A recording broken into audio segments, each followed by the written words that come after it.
This is Hamburg, Germany, and it is home to the busiest railway station in all of Germany. It is the second largest city in Germany and is the third busiest port in the EU, and you can tell it's surrounded by water. It has over 2,500 bridges crisscrossing the city, and it keeps it connected while being on the Elbe River. Today, I'm going to take you on a tour of Hamburg, Germany, by bike, transit, walking, and by ferry, and then I'm going to give Hamburg a human mobility score.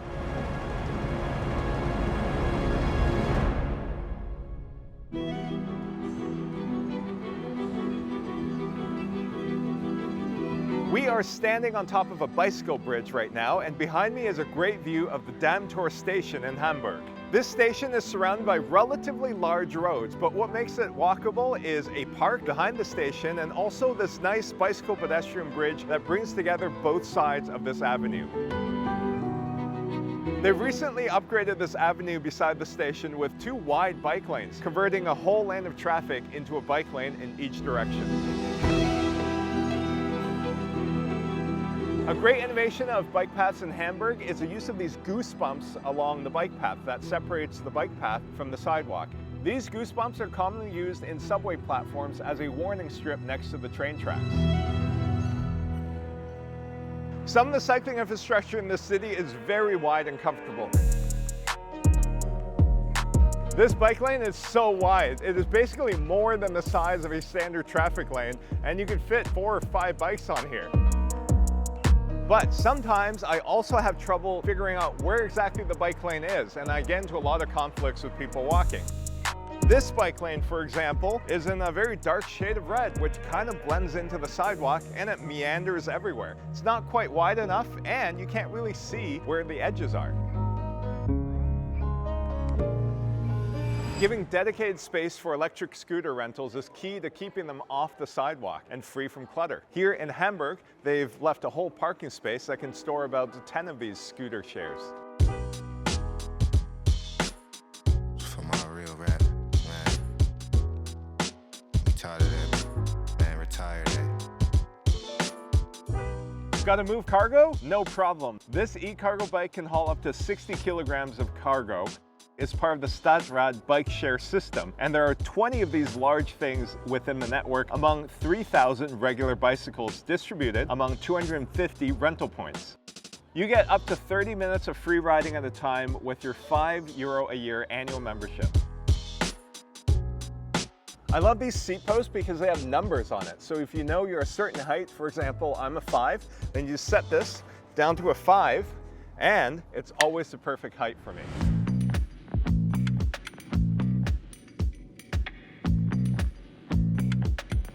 One of the downsides of having elevated train lines in the city center in combination with these industrial buildings is a lot of dead facades, like the one you can see behind me.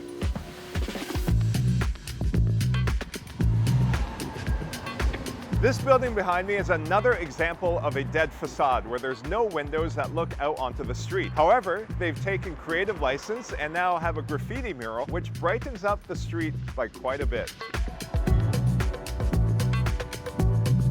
This beautiful street is a big improvement on the dead facades that we saw before. By having plenty of trees and greenery on this street, you can see that they've successfully hidden most of the dead facade and the elevated train line that's up here to my right. Facing the other way, the lack of greenery clearly exposes the concrete nature of the elevated train tracks.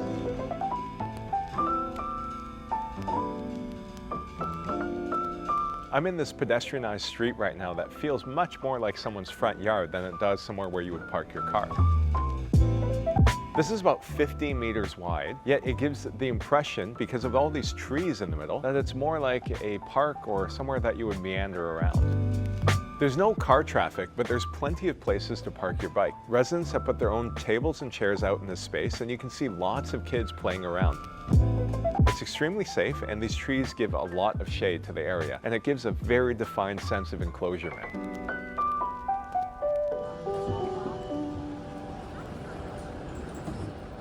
This is the main train station in Hamburg, and from here you can take a high-speed train to Berlin for under 2 hours. If you were to drive the same distance, that'll take you over 3 hours by car, so it's definitely the fastest way to go. This station has 14 tracks, making it one of the bigger stations in Germany. And from this train station, you can easily transfer to the S-Bahn, which is a suburban rail, and also to the U-Bahn, which is a metro-like system.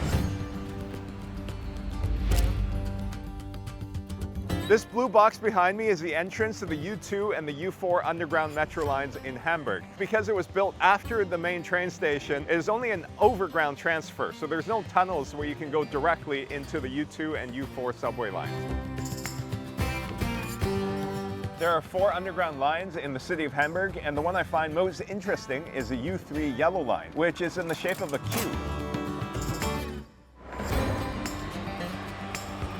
I just got my single ride ticket on the Hamburg U-Bahn, and you have to be careful to get the exact zones that you need. Most of the exciting attractions are within zone 1, but if you need to go to the airport, then you'll have to pay for a second zone, which costs €2.40.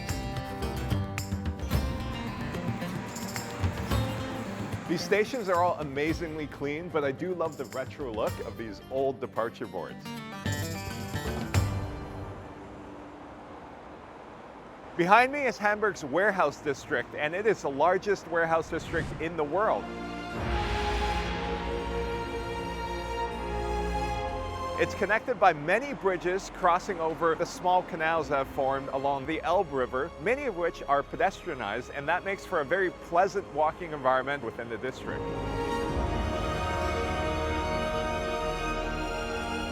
This bridge is wide enough for 4 lanes of cars, but instead it's pedestrianized and people have set up patios on here. It's one of the great uses of urban space that you can see even when it interacts with the water.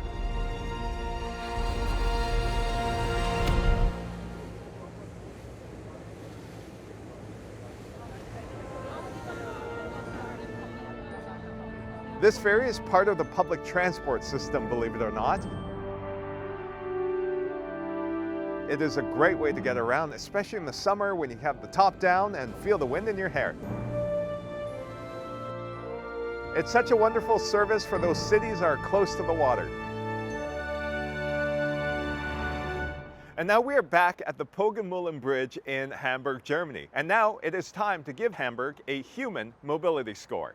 For walking, it is mostly a pleasant experience, especially around the warehouse district where you have lots of bridges and canals to keep you entertained. In other parts of the city, especially around the train station, there are all these railway bridges that really divide up the neighborhood and makes the walking experience less pleasant. I have to give Hamburg a walking score of 4 out of 5. For cycling, it's mostly a good experience, and I especially like the use of the goosebumps along the cycling paths to separate the pedestrian and cycling space. A problem I have with the infrastructure, though, is that the color separation is not all that clear. The sometimes narrow bike paths are a downside, but I really enjoyed the large cargo bikes that you can rent using the city's bike share system. For all these reasons, I give cycling a 4 out of 5. For transit, I found the entire system to be very clean and very reliable. The ferry, in fact, was one of my favorite parts of getting around the city. However, there are no trams in Hamburg, which I'm a big fan of. I give transit a 4 out of 5. For all those reasons, I give Hamburg a human mobility score of 12 out of 15. Thank you very much for joining me. Hit like and subscribe, and I'll see you at the next city.